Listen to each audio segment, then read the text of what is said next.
Ata 6 sindicatos exixen a dimisión da xerencia da área sanitaria de Pontevedra e o Salnés. Denuncian falta de transparencia a hora de dar conta dos datos da COVID-19 e tamén a situación que están a vivir os traballadores dentro do inicio da pandemia.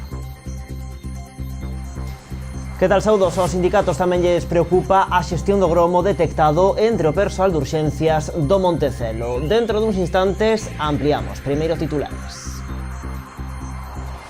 Posible moción de censura en Boiro. De fraguarse, o movemento apartaría o Partido Socialista, que está en minoría da alcaldía. O IES Castro Alobre de Vilagarcía aumentará a capacidade das súas aulas derribando 2 tabiques. Deste xeito evitarase a semipresencialidade. A Xunta traballa na busca dun socio industrial galego que permita salvar tenis, e así o indicou cando menos a conselleira do Mar no Parlamento galego en resposta ao BNG. O delegado da Xunta na Coruña comprobou a marcha dos traballos de reordenación que se están a levar a cabo no Paseo das Carolinas de Ribeira. O Parque Forestal da Fracha en Pontevedra estará rematado no verán de 2021. O proxecto inclúe a eliminación de especies invasoras e a creación de case 27 km de sendas. Nova vítima mortal de coronavirus. Trátase dunha muller de 66 anos que estaba ingresada no Hospital Montecelo. Segundo informa hoxe Sanidade, esta doente presentaba patoloxías previas. Con elas son xa 23 as persoas que perderon a vida nesta área sanitaria pola COVID-19. En canto aos datos, a área sanitaria de Pontevedra e o Salnés rexistrou hoxe 613 casos activos, 17 menos ca na xornada donte. Porén, o Sergas confirmou 47 altas médicas nas últimas 24 horas. Por lo tanto, a cifra real de novos contagios ascende hoxe a 30. Así e todo, nas últimas 24 horas contabilizáronse un total de 60 altas médicas. Así que a cifra real de novos positivos ascende hoxe a 23. Por outra banda, baixo o número de hospitalizados. Na área sanitaria hai hoxe 13 pacientes COVID ingresados en planta, 11 no Hospital Montecelo, 2 no Hospital do Salnés, e a boa nova é que xa non hai ningún paciente ingresado no Quirón Salud Domínguez. No lado contrario está a cifra de ingresados hoxe na UCI, que ascende a 7 persoas. E por concellos, Pontevedra confirmaba hoxe 242 positivos, 22 menos ca na xornada de onte. O municipio de Poio, 29, 5 menos ca onte. En Vilagarcía, os contaxios pola contra volven subir ata os 50, despois de registrar 6 novos positivos e únicamente unha falta médica nas últimas 24 horas. En Vilanova pasan dos 17 aos 21 casos activos, e en Cambados ascenden ata os 26. Si descenden en Sanxenxo, onde as 3 altas dadas deixan o dato de positivos en 23. Bueno, pois todos estes datos non coinciden cos facilitados hoxe por varios sindicatos. Esta mañá pediron o cese da xerencia da área sanitaria de Pontevedra e o Salnés. Denuncian a situación que están a vivir os traballadores dende que comezara a pandemia e aseguran tamén que houve unha fraude na compra de material de protección.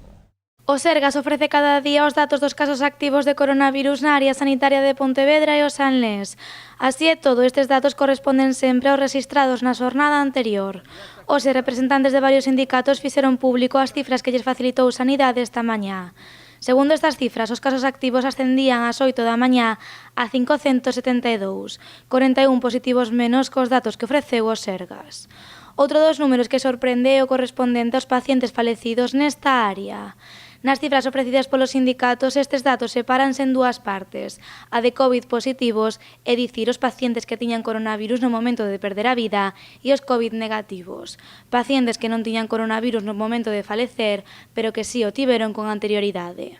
O Sergas soamente fai público o primeiro dato, unha falta de transparencia que motivou hoxe a varios sindicatos a pedir o cese da xerencia da área sanitaria. Unha dejadez absoluta, total e absoluta, del equipo directivo, del que todo se ha dicho de paso, pero con titular, por favor, como se merece. Todos los miembros aquí presentes y los sindicatos a los que representamos pedimos el cese inmediato, porque no van a ser capaces de dimitir. ¿Sabes? Todos solicitamos el cese inmediato. Por no decir la verdad, por incompetencia palmaria, por gestión nula. Ademais da falta de transparencia, estes sindicatos definiron como criminal a actitude que está a adoptar os Sergas. No lo sabemos, pero podríamos hablar de fraude incluso en las compras que se están haciendo. Aquí se utilizó hidrogel caducado, aquí se utilizaron mascarillas que no servían absolutamente para nada y cuando fueron a quejarse, lejos de dar cuenta al Comité de Seguridad y Salud, trampearon la situación y aquí hay paz y allá gloria. Aquí hicieron una serie de barbaridades tales que es que, bueno, como bien decía el otro día un delegado de prevención, es actitud criminal. Preocupa en especial a situación das enfermeiras, o sector que máis contaxios rexistrou durante a pandemia. En concreto, o 34% dos positivos confirmados entre o persoal sanitario corresponde a este sector. Enfermeiras que, ademais, contan con contratos precarios. A xente está marchando desta área, prefire ir a traballar a Vigo ou prefire ir a traballar a Santiago antes de vir a traballar aquí, porque sinte que non está tratada dunha maneira correcta. Nos xa levamos anos levando a cabo esta queixa, dicimos, non os estades a tratar ben, os profesionales marchan. Agora veuse que temos razón, que estamos en outubro e non temos profesionais, cando isto non é habitual. O habitual é que cando acaben de facerse as coberturas de verán, que empecemos a ter profesionais, porque xa os últimos das listas están libres, pero é que a xente non quere estar aquí traballando que non ten outras opcións. As demandas dos sanitarios seguen sen ser respondidas por parte da xerencia desta área sanitaria, unha situación que se une ao brote rexistrado nos últimos días entre o persoal de urxencias de Montecelo. Por todo isto, os sindicatos pediron hoxe a dimisión do equipo directivo. Os sindicatos compareceron hoxe logo de coñecer a sentenza firme do xulgado do contencioso administrativo número 1 de Pontevedra, unha sentenza que lles dá a razón na aprobación do Regulamento Orgánico de Representación dos Traballadores, un feito que se remonta a novembro do 2017 e que provocou unha división entre os sindicatos. Prosagap actualmente deberá dar conta desta sentencia e deberá asumir o erro e pedir perdón por tanta descalificación e tanta insuria e tanta calumnia e tanto atentado ao honor e a dignidade das persoas e dos órganos colegiados, que é o que esta xunta de persoal. Isto non é unha cofradía de nada e de nadie. É un órgano colegiado que representa a vontade de todos os traballadores plasmado nas urnas electorais que cada 4 anos se convoca, non? Entón aquí non pode haber xente con cargo vitalicio, nin xente con libertad para obrar en nombre de sí mismo, nin nada, de nada, de nada. Lo que sí echo de menos es la misma publicidad que dieron en su momento con la demanda, que ahora no lo hayan hecho con la sentencia, ¿no? Entonces, bueno, creo que hay que ser en esta vida caballerosos para todo, para lo bueno y para lo malo. Y no lo hicieron. Na demanda, o sindicato Prosagal aseguraba que o regulamento foi modificado sen contar co voto favorable de 2/3 dos membros. Así todo, na sentenza feita pública hoxe por estes colectivos, asegúrase que este feito contou coa aprobación de 17 delegados dos 26 que había, xusto a cifra mínima que facía falta. Por lo tanto, o xulgado desestima definitivamente o recurso contencioso administrativo interposto por Prosagal. Por outra banda, a Xunta de Persoal non conta actualmente con presidente nin secretario debido á dimisión efectuada nos últimos días polos representantes de Prosagap. Por lo tanto, a vindeira semana terá lugar unha nova Xunta de Persoal extraordinaria para elixir un novo equipo directivo. E os casos activos de COVID-19 na área sanitaria de Santiago e o Barbanza sitúanse hoxe nos 545, un máis que na xornada de onte. Dese total, só 26 están ingresados, 5 deles permanecen na unidade de críticos. Nos datos facilitados hoxe pola Consellería de Sanidade, infórmase tamén de que nas últimas 24 horas se deron un total de 38 novas altas, polo que o volume total de pacientes curados dende o inicio da pandemia elevase xa a 3.416. O número de probas PCR realizadas nesta área sitúase xa por riba das 82.600. En canto á situación nos colexios e escolas infantís desta área, non hai moitas variacións con respecto a onte. Hai 9 positivos, 4 alumnos en Boiro, na Escola Infantil de Praia Xardín, nos colexios Santa Baia e Cespón e no Instituto de Espiñeira, 2 en Rianxo, os 2 no Félix Muriel e 2 en Ribeira, un na Escola Infantil e outro no Colexio Galaxia e ademais tamén un en Noia no María Asunta. A día de hoxe só hai unha aula pechada, a da Gardería Municipal de Ribeira. Boiro tras a sombra dunha posible moción de censura. De fraguarse, o movemento apartaría o socialista que está en minoría da alcaldía. Detrás dela estaría o voceiro de Iniciativa Cidadá, Manuel Velo. O histórico político nega maior, aínda que admite ter discrepancias co actual executivo, o que el apoiou unha investidura. Bueno, os medios de comunicación tedes que publicar. Se non hai que inventar, pero algo hai, algo hai. Sen querer confirmar nada, tampouco desmente. E máis, reafirma o ruxe que dende hai varios días se escoita pola vila. O que queda claro é o malestar que Manuel Velo ten co Partido Socialista, a quen deu o seu apoio na investidura para poder chegar á alcaldía.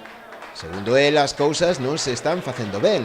E o exemplo que dá é a incapacidade do goberno municipal de sacar adiante un orzamento, o documento clave para el para o desenvolvemento dun concello. Con 5 concejales non se pode gobernar un concello, somos 17.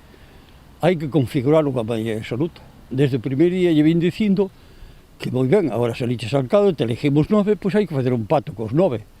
Para que? Para desarrollar Boiro. Os presupuestos están sin aprobar.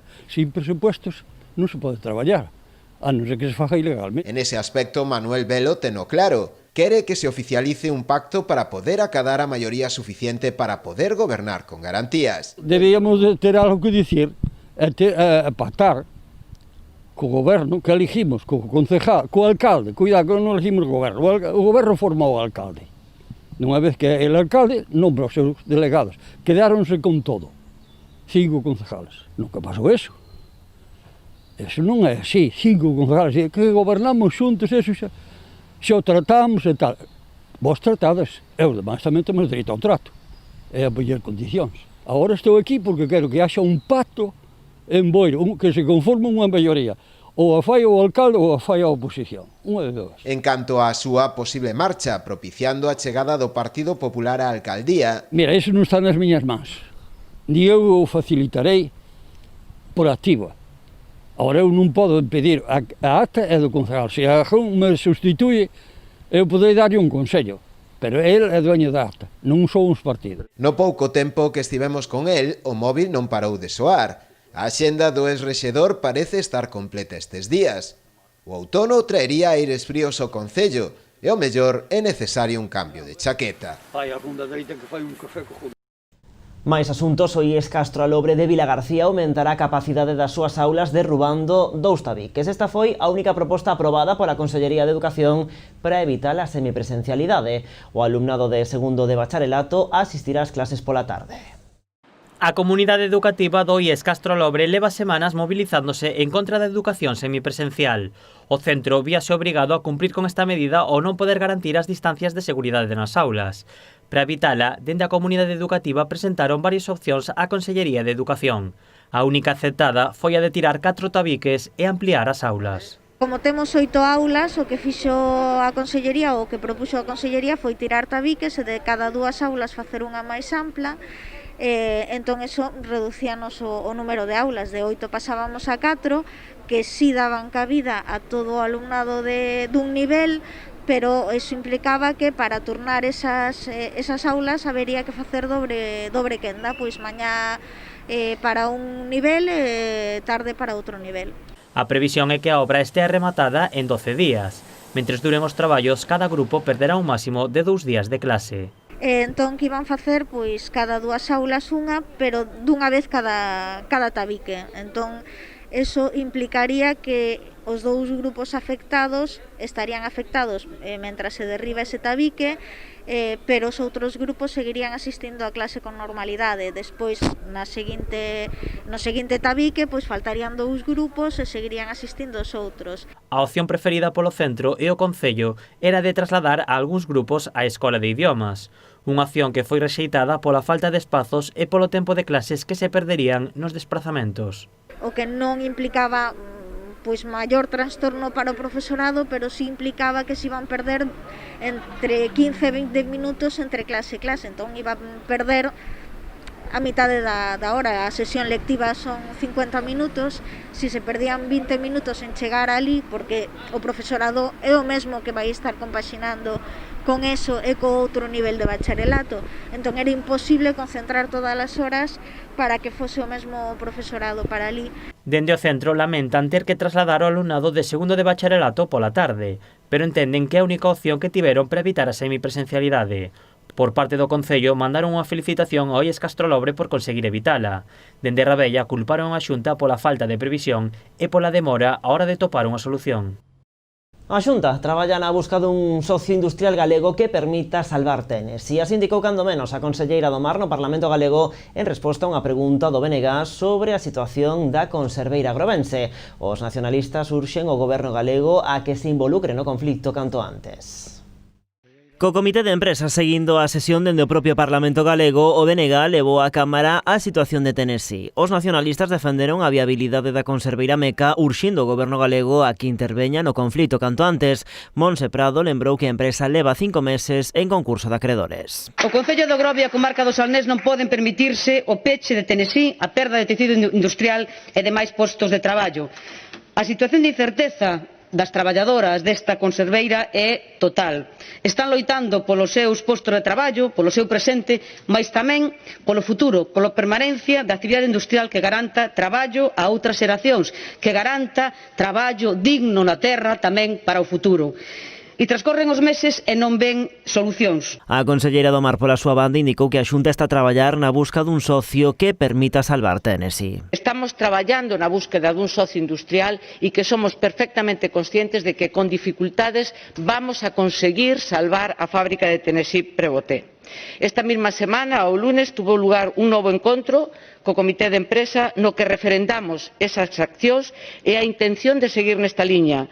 Rosa Quintana asegurou que a máxima prioridade do goberno galego é que se manteña a actividade industrial e os postos de traballo. Por iso dixo, dende o primeiro momento estiveron en contacto co Comité de Empresa, propietarios e posibles socios investidores. Xa son varias as ocasións nas que tanto a directora de Pesca como o director xeral do IGAPE se teñen reunido co Comité de Empresa, reunións onde se pode observar que a posición a favor do mantemento do emprego e da actividade é común tanto para os traballadores como para a propia Xunta. No mesmo senso, tanto o vicepresidente segundo e o conselleiro de Economía, Empresa e Innovación como eu mesma temos realizado contactos na busca dese socio industrial e estamos a traballar para reconducir a situación co obxectivo de manter a produción de Tennessee Prevoté e o maior número de empregos posibles. Quintana aproveitou tamén para poñer en valor as instalacións da conserveira, as súas marcas e o seu persoal, o que garantiría a viabilidade da empresa de atopar o socio industrial que polo de agora aínda non apareceu. E sae da UCI o Vila Garcián o que lle caeu en riba unha lousa dunha fachada hai 3 semanas. O home coñecido hostaleiro da cidade permanecía na unidade de coidados intensivos do Complexo Hospitalario Universitario de Santiago dende o 17 de setembro. Agora foi trasladado á planta, aínda que pouco máis se sabe do seu estado. Os feitos, como lembrarán, ocorreron cando o varón estaba a tomar un café nunha terraza da rúa Xeneral Pardiñas pouco antes de que se dispuxese a abrir a súa pizzería na rúa Castelao. A lousa da fachada desprendeuse atravesando o toldo da terraza e impactando contra el, provocándolle graves lesións.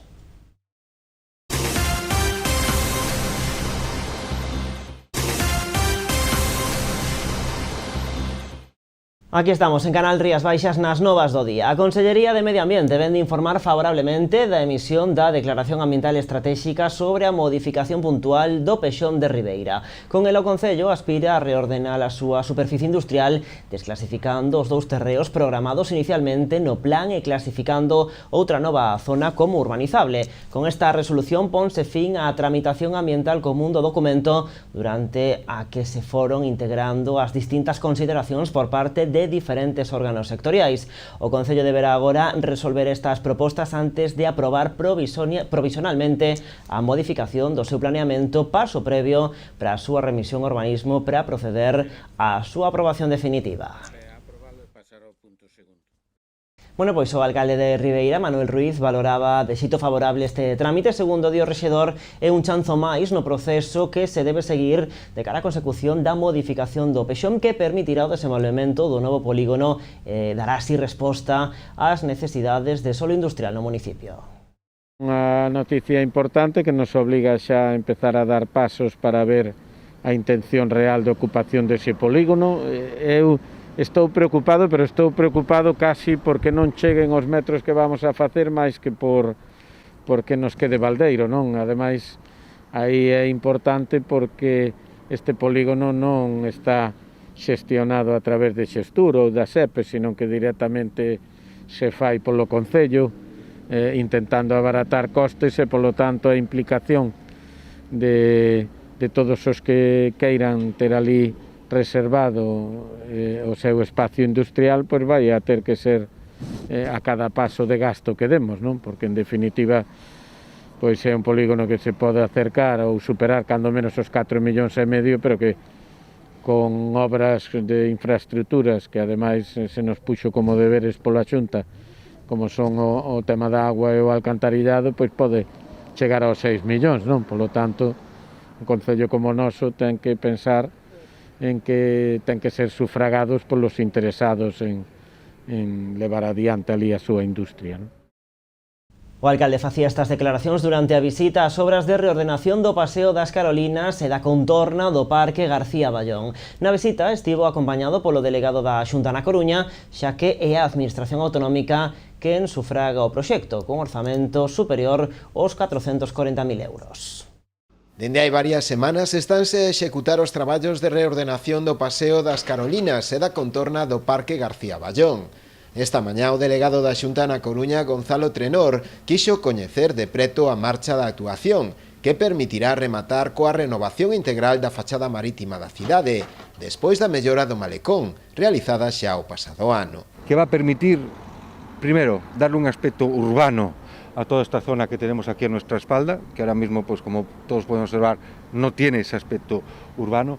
Va a permitir mejorar el espacio de los viandantes, va a permitir ampliar ese espacio, eliminar obstáculos, va a incrementar también la superficie verde, va a incorporar o va a permitir que se unan el carril bici, proporcionando a toda esta zona un carril bici que una con el ya existente, dándole continuidad y permitiendo que se pueda pues circular muchos kilómetros a través de ese carril.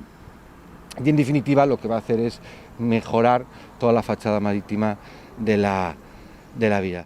O alcalde Manuel Ruiz agradeceu o investimento realizado pola Xunta nesta actuación, destacando que suporá para a cidade na busca dese proxecto humanizador. Eu creo que vai a ser de novo uniformar o que é a fachada marítima, dotar tamén de máis zona verde, de outro, pois creo que mensaxe a xente que entra no Concello por esta avenida, non? De que aquí levamos unha, digamos, un programa que todo o mundo ten que saber que isto non se detén e que os vehículos tarde ou temprano pois van a ter que ocupar o espacio que o peatón deixe de usar como preferencia nas accións municipales, non? Ademais, o rexedor aproveitou a visita do delegado para porlle ao corrente de outros proxectos de carácter autonómico que a Xunta ten en marcha no Concello, como é o caso do proxecto de acondicionamento da AC305, o seu paso por Palmeira, ou a futura variante, entre outros.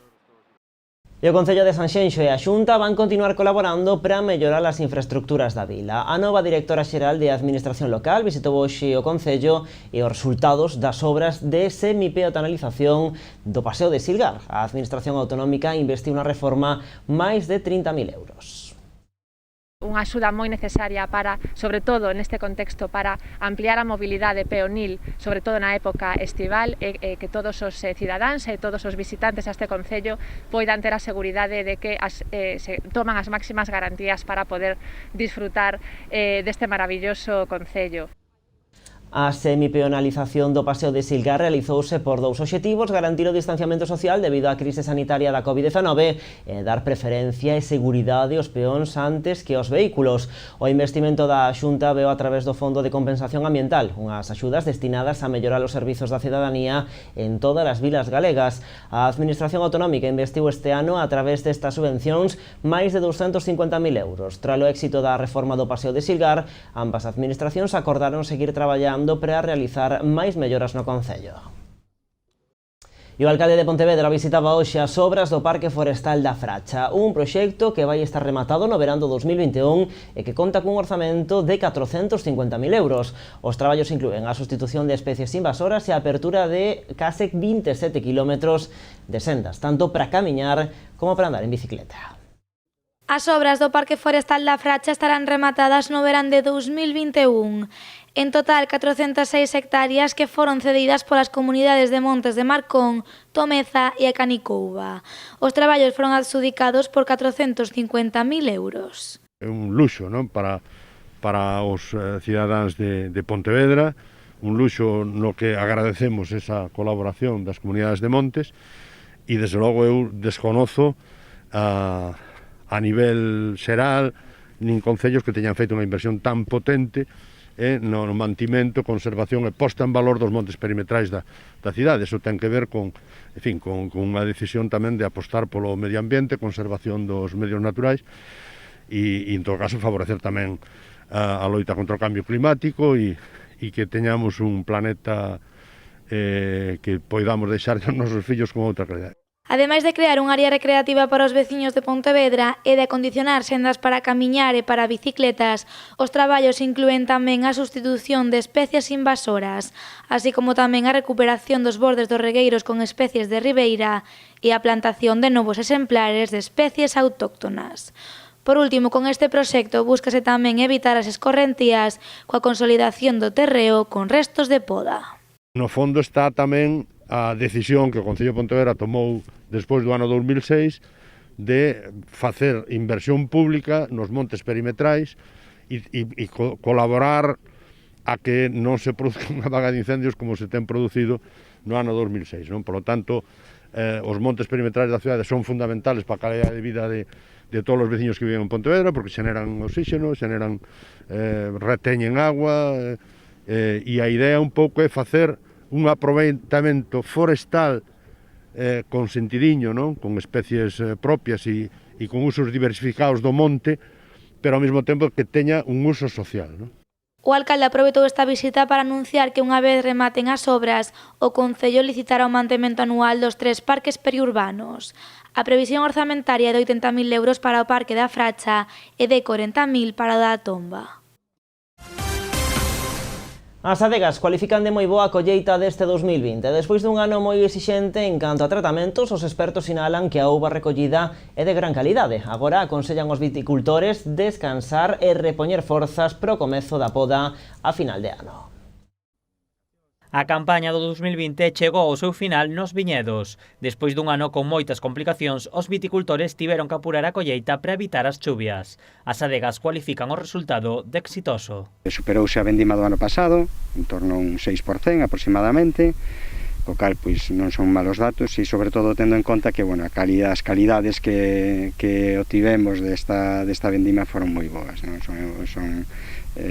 só a nivel de producción, senón a nivel de proceso, pois está confirmando que esperamos ter unhas calidades moi boas. Non? A calidade da uva é o resultado do gran traballo que realizaron os viticultores, que tiveron que vivir unha tempada moi exixente en canto aos tratamentos para combater o mildio. E gracias a esa experiencia e bo facer dos viticultores tamén, pois podemos salvar perfectamente unha colleita que xa digo, que as dificultades que estábamos tendo a nivel de condicións de mildio principalmente, pois que se antoxaba moi complicada, non?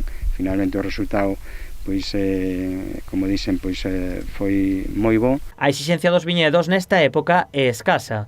Por eso moitos viticultores se aproveitan para realizar tarefas como limpar as vides e marcalas antes do comezo da poda.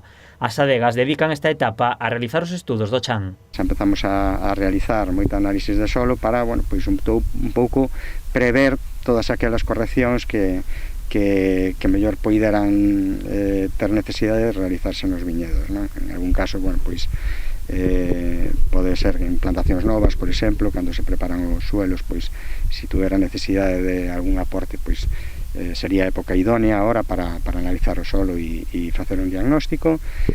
As adegas tamén aproveitan esta época para realizar formación cos viticultores. Aínda que dada a situación actual de crise sanitaria, este ano está moi complicado. O consello dos expertos aos viticultores é que descansen e que repoñan forzas para o comezo da poda a finais de ano. Logo do tempo terá máis información sobre o sector vitivinícola, xa saben, no programa Orixe e Calidade aquí en Canal Rías Baixas. Nos de momento seguimos con máis cousas. A Concellería de Medio Ambiente da Pobra organiza a 4ª edición das Xornadas Micolóxicas. A actividade vai se desenvolver do 9 ao 15 de novembro. A Pobra daralle continuidade un ano máis ás xornadas micolóxicas. A falla de pechar parte do programa deste ano polas limitacións impostas a consecuencia da COVID, especialmente na limitación das ocupacións. O Concello vén de abrir o prazo para o concurso fotográfico de micoloxía, que si se vai a celebrar, para o que é necesario inscribirse previamente. Os interesados terán de tempo ata o vindeiro 16 de outubro. Igual que o ano pasado, hai un prazo de inscripción para poder enviarles a ficha de participación e unha vez enviada teñen un prazo para facer as fotografías sempre sen deterioro dos cogumelos que se poidan fotografiar na natureza. Tema aberto, non vai estar, teñen que haber un cogomelo, pero desde un plato de cogomelos hasta algo moi bonito no medio natural. Animar a xente a que participe no concurso de fotografía, que efectivamente foi incrementando o número de participantes, creo que tamén a calidade das fotografías, e que se animen, que moitas veces non conseguimos que chegue información a todos e a todas as aficionadas que hai ao mundo da micoloxía e da fotografía.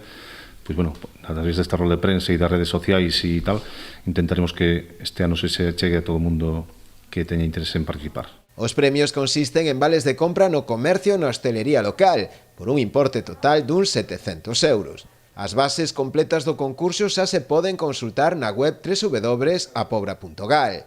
Para calquera información, os interesados poden dirixirse tamén ao correo electrónico medioambiente@apobra.gal.